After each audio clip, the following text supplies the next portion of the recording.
So I'm here with ERICA Henderson, who is the artist for both Squirrel and Jughead, and all around really amazing artist. First of all, thank you so much for taking a couple minutes to sit down with me. Yeah, it's no problem. You know, I love talking to people. That's why I'm here. So Squirrel is one of my all-time favorite comics, and it must be such an honor to work on. How did you get involved with it? It's actually a really boring story. Literally, I got an email one day asking if I wanted to do this book. The longer version of the story is that the editors were still pitching the story to higher up editors. It wasn't a done deal. And so they wanted me to do some sketches, and I immediately asked if I could change their costumes. It was terrible. And 2 weeks after I sent in stuff, there was all this online news that people were really confused about, that Marvel had trademarked Squirrel Girl, and they thought the movie was coming, and I was like, I think I know what this is. And then 2 weeks later, I got an email from Ryan North, who I actually had never met before, telling me, hey, I guess we're doing this book. Nice to meet you. So that was how Squirrel Girl started. None of us knew each other, and it wound up working out. Hey, I'm really glad it did work out because I love the comic so much. It's one of the first comics that I actually read and got me into reading comics. So yeah, I wanted to thank you for creating that, first of all. So I do some webcomics of my own, but I do both the writing and the art. And I was wondering what it's like to work with a team. Well, I think the most important part of working on a team is that the team gets along. Mm-hmm. And Ryan and I, and Chip and I, get along really well. We have a lot of similar ideas, or if our ideas don't match up, we can usually, one of us will argue the idea and, convince the other person, but it's friendly. And otherwise, we talk about what we want to do, and then Ryan writes it up and I draw it, and I'll change stuff, but it's a lot of it's just about trust. If you trust the other person and you know that you work well together, that's really what's important, and that's what I have with Ryan and Chip. How much leeway do you have with what you draw on the panel design? A decent amount. There's definitely stuff where I just straight up change it and then send Ryan a message saying, this wasn't working for me.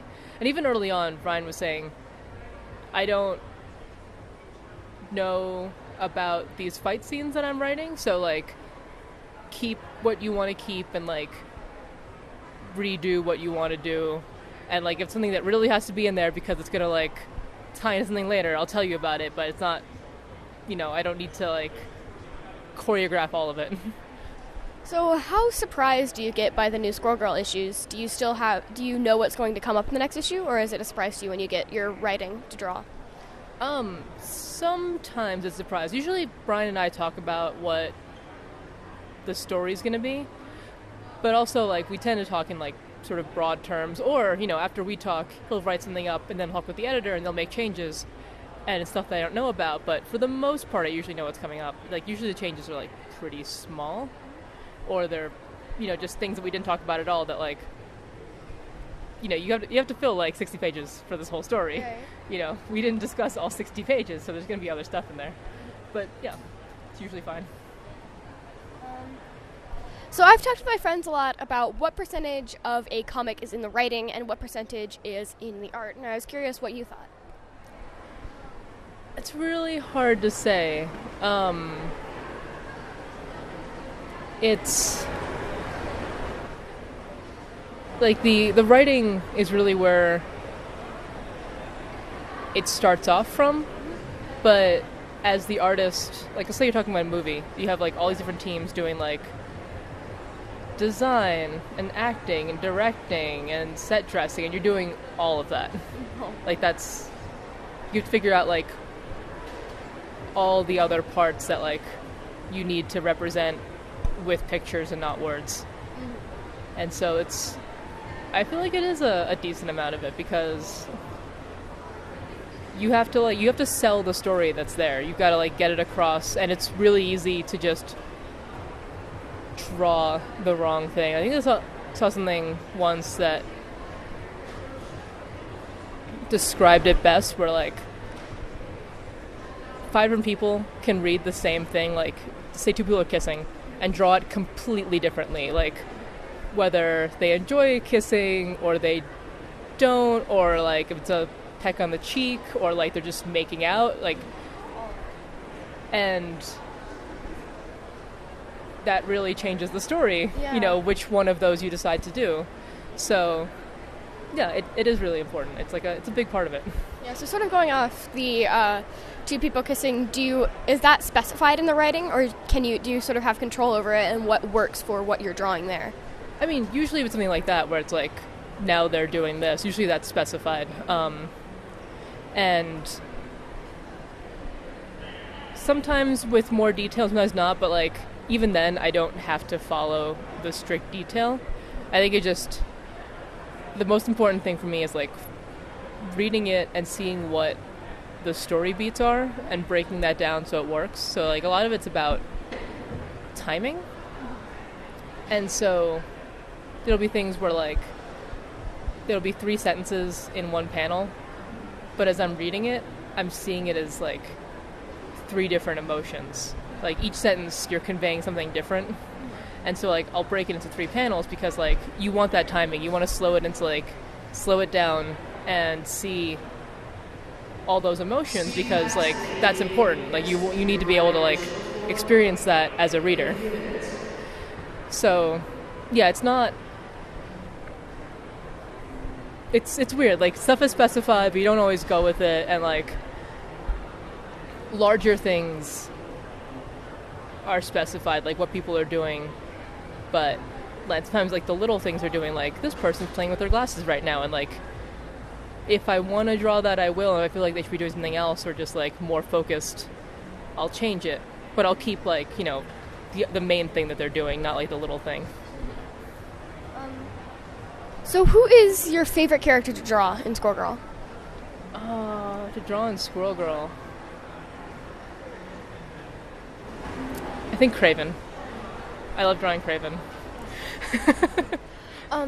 And also, do you have a panel that sort of sticks out to you as your favorite?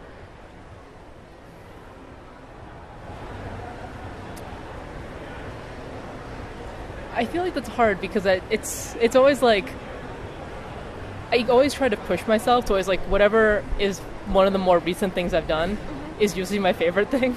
Right.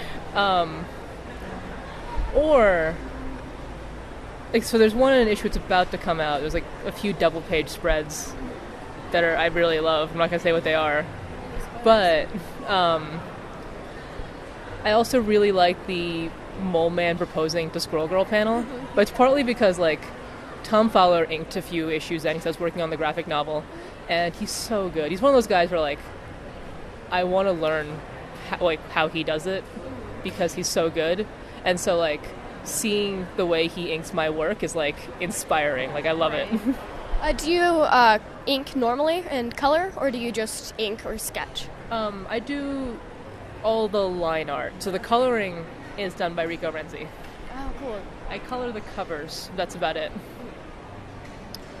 So one of my favorite parts of Squirrel Girl is when she fights all of the Avengers, and one panel she's getting ready to fight them, and then the next they're all on the ground in pain. And I was wondering if you drew those pages? No, that was I feel like that was sort of a callback to older Squirrel Girl stories. She wasn't in a lot, but she was introduced in 92, and then she got brought back for Great Lakes Avengers in like the early 2000s, I want to say.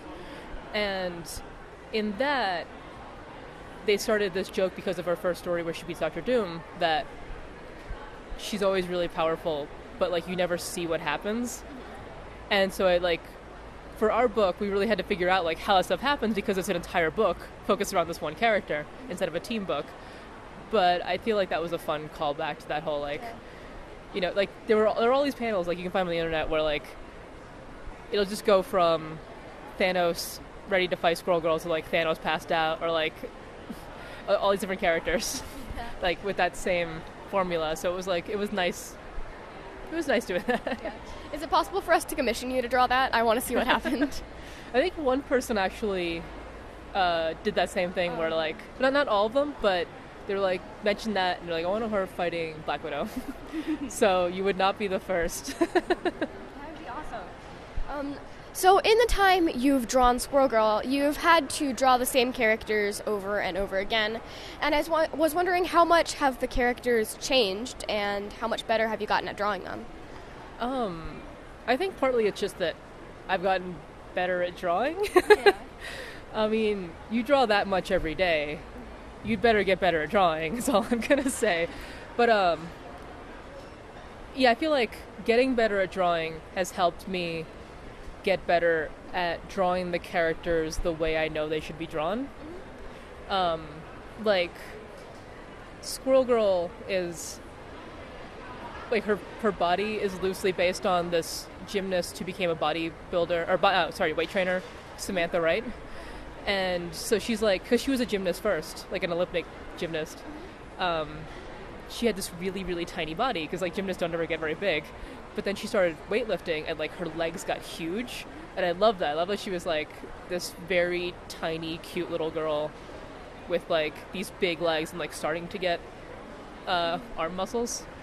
And I think as I've gotten better, and also just like as I've started lifting weights and stuff, I've been able to like figure that out better. Like I know how that works now, and so I'm able to like get that across because I just know how to do it better now. You know, I've like had more practice. I've like looked at more stuff.